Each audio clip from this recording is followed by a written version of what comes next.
اللہ تعالیٰ نے جو انسان پیدا کیے ہیں ان کے مزاج مختلف ہیں.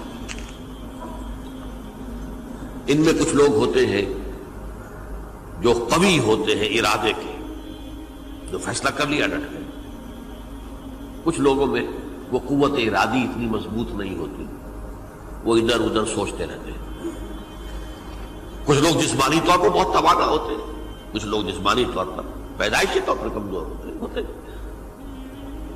تو اگر کوئی قوت ارادی کمزور رکھنے والا شخص ہے، وہ بھی تو اللہ کی تخلیق ہے، اللہ کا بندہ ہے. خطاؤں کا ظہور ہو جاتا ہے، توبہ کرتا ہے، پھر کچھ عرصے کے بعد پھر خطا کا ظہور ہو جاتا ہے، پھر توبہ کرتا ہے. تو ہم تو یہ سمجھیں گے کہ ایک حد کے بعد پھر اس کی توبہ قبول نہیں ہونی چاہیے. لیکن حدیث سنیے.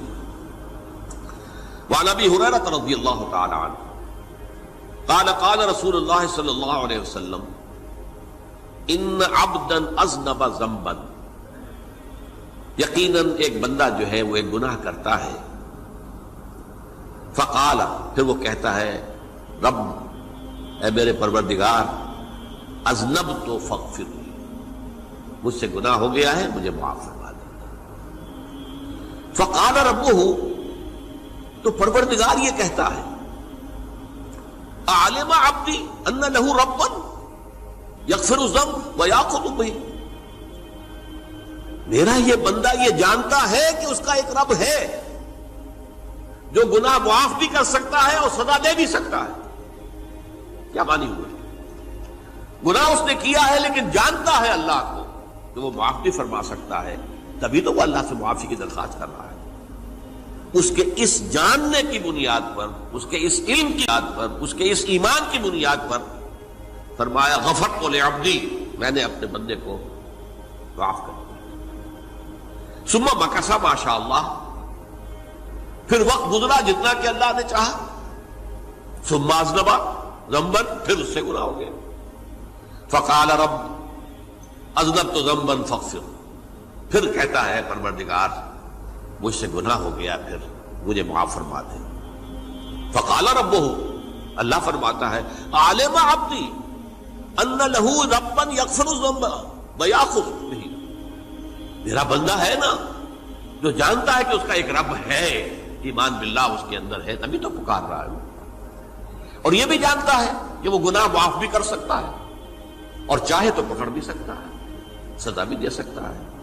تو فرمایا، اللہ تعالیٰ فرماتے ہیں میں نے فرمایا کہ میں نے معاف کر دیا. ثم مکث ما شاء اللہ، پھر ایک عرصہ گزرا اس کے بعد. ثم اذنب ذنبا، پھر اس نے گناہ کیا. قال رب اذنبت ذنبا آخر، اس نے کہا پروردگار میں نے تو پھر ایک اور گناہ کر دیا، فاغفر لی، مجھے بخش دے. فقال اعلم عبدی ان لہ ربا یغفر الذنب ویأخذ بہ، میرا بندہ جانتا ہے نا کہ اس کا ایک رب ہے جسے وہ پکار رہا ہے، کہ وہ جانتا ہے کہ اسے اختیار حاصل ہے کہ چاہے تو بخش دے اور چاہے تو پکڑ لے. اس کے اس علم، اس ایمان کی بنیاد پر میں نے اسے معاف کر دیا.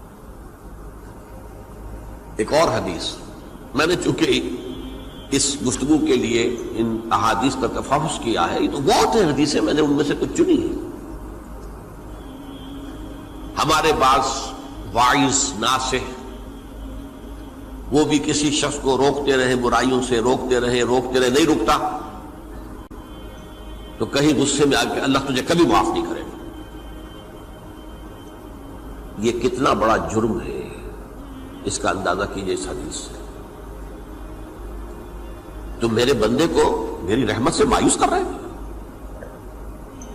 کتنا بڑا جرم ہے، اس کا اندازہ کیجئے.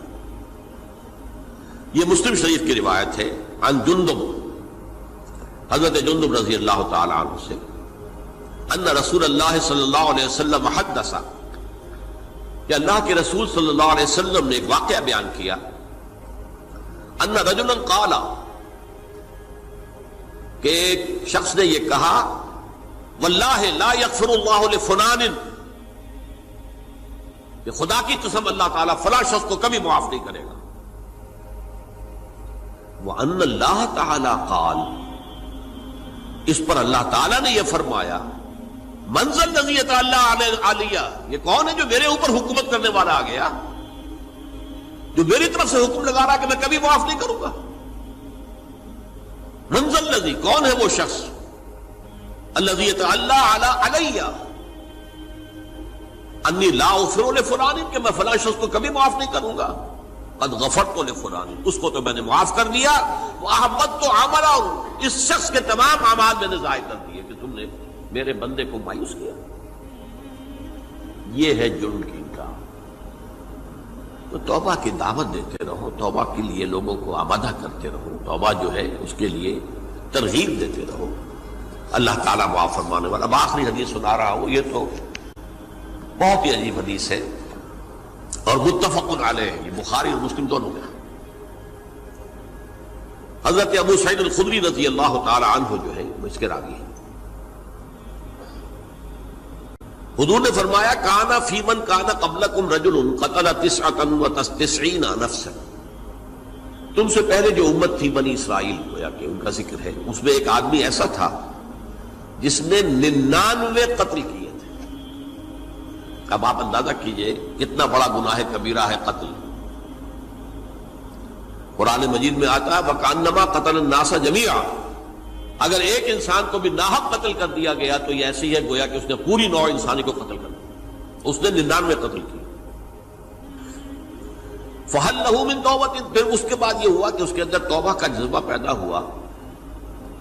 فَسَأَلَ عَنْ أَعْلَمِ أَهْلِ الْأَرْضِ، تو اس نے پھر سوال کیا، لوگوں سے پوچھا کہ زمین میں رہنے والوں میں کون سب سے بڑا عالم ہے؟ فَدُلَّ عَلَى رَاهِبٍ، تو اسے بتایا گیا فلاں راہب فلاں جگہ پر ہے، وہ بہت نیک ہے، بڑا عالم ہے۔ فَأَتَاهُ، وہ اس کے پاس آیا، فَقَالَ أَنَّهُ قَتَلَ 99 نَفْسًا فَهَلْ لَهُ مِن تَوْبَةٍ، انہوں نے کہا دیکھیے راہب صاحب، میں نے 99 انسان قتل کیے، اب مجھے یہ بتائیے کہ میرے لیے توبہ کا کوئی امکان ہے؟ فقال لا، اس نے کہا نہیں۔ فقتلہ، اس نے اس کو بھی قتل کر دیا۔ فکمل بہ 100، اپنی سینچری مکمل کر لی، مطلب 99 کے بعد ایک کی کسر تھی، اس کو بھی قتل کیا، 100 پورے کر لیا۔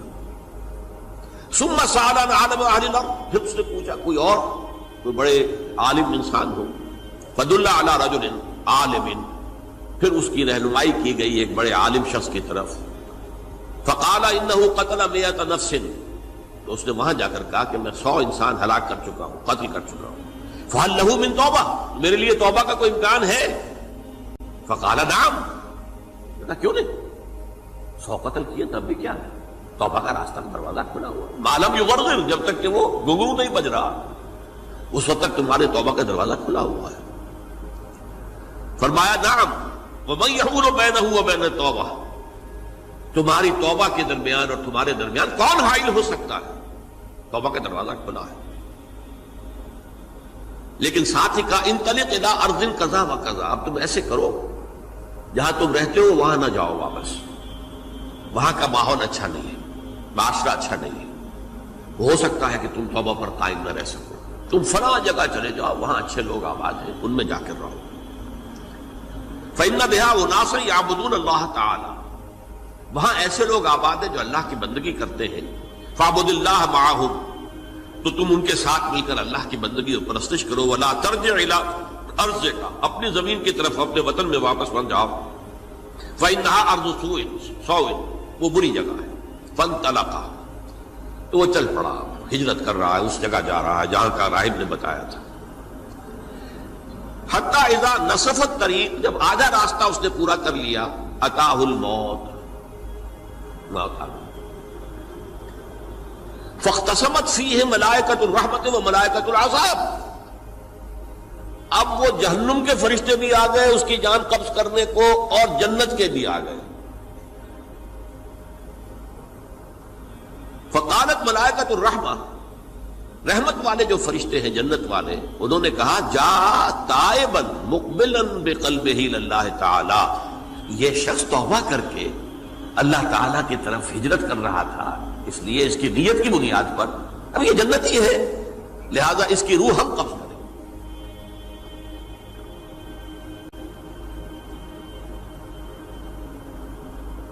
وقالت الملائکۃ العذاب، اور وہ جو عذاب والے فرشتے ہیں وہ کہیں گے انہ لم یعمل خیرا قط، تو نے توبہ کے بعد کوئی نیک عمل تو کیا ہی نہیں، تو کس بنیاد پر اس کو تم جنت میں لے جاؤ گے؟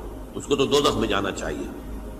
فاتاہ ملک فی صورت الآدمی، تو ان کے پاس اللہ نے ایک اور فرشتے کو بھیج دیا آدمی انسانی شکل کے اندر، فجعلوہ بینہم، تو ان فرشتوں نے کہا بھائی ہمارا فیصلہ کرا دو، اس کی روح ہم لینا چاہتے ہیں یا ہم لینا چاہتے ہیں،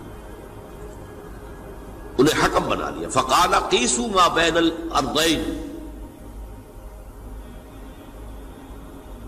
فإلی ایتہما کان اقرب، کہ تم فاصلہ ناپ لو جہاں سے وہ چلا ہے اور جہاں جا رہا تھا اور یہاں اس کی موت ہو رہی ہے، تو کون سا فاصلہ زیادہ ہے؟